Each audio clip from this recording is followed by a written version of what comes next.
So আজকে আমার বর চলে যাচ্ছে ঘুরতে। আমি কিন্তু একদম ঘুরতে যাচ্ছি না, আমি যাচ্ছি আমার এই প্রোডাক্টগুলো ডেলিভারি দিতে। তো রাস্তায় যেতে যেতে দেখো এই লোকেশনটা খুব সুন্দর, আমার দারুণ লাগে, তাই ভাবলাম তোমাদেরও একটু দেখাই। কিন্তু রাস্তায় যেতে যেতে না একটা অদ্ভুত জিনিস দেখলাম, দেখে মনটা খুব খারাপ হয়ে গেল। এই সাপটাকে দেখো, এ রাস্তা পার করতে পারছে না, মেবি ওর ওই পিঠে কেউ একটা আঘাত করেছে, যার জন্য ওর যেতে খুব কষ্ট হচ্ছিল। যাই হোক, আমরা আমাদের লোকেশানে চলে এসেছি, আর এসে দেখি ওই যে দূরে আমাদের দুই বান্ধবী রয়েছে, ওরা রিলস করছে।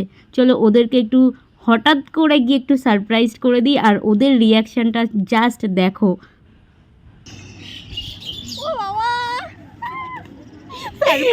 সারপ্রাইজ দিতে আসলাম,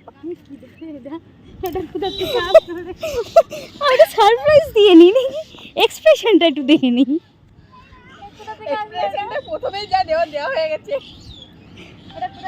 তো এখন আমি ওদের সঙ্গে জয়েন করে গেলাম, ওদের সঙ্গে একটু আড্ডা দিতে। আর আমার বরকে বলছিলাম ওইদিকে দেখো হাওড়া ব্রিজ লাগছে, কি সুন্দর লোকেশনটা জাস্ট ওয়াও। আমরা এই কালো বস্তায় আগে বাড়ি থেকে অনেকটা দূরে ঘুরতে যেতাম, কিন্তু আমাদের বাড়ির কাছের খুব গঙ্গার ধারে এই কালো বস্তাটা হয়েছে, যার জন্য আমরা দেখতে গেছিলাম। আর এদিকে দেখো আমার বর একটা দাদার সাথে গল্প করছে, ওর কাজই হলো তাই, কোথাও একটা ঘুরতে নিয়ে যাবে, সেখানে গিয়ে গল্প করতে শুরু করবে। তো লোকেশনটা কেমন লাগলো আমাকে অবশ্যই কমেন্টে জানাও। টাটা।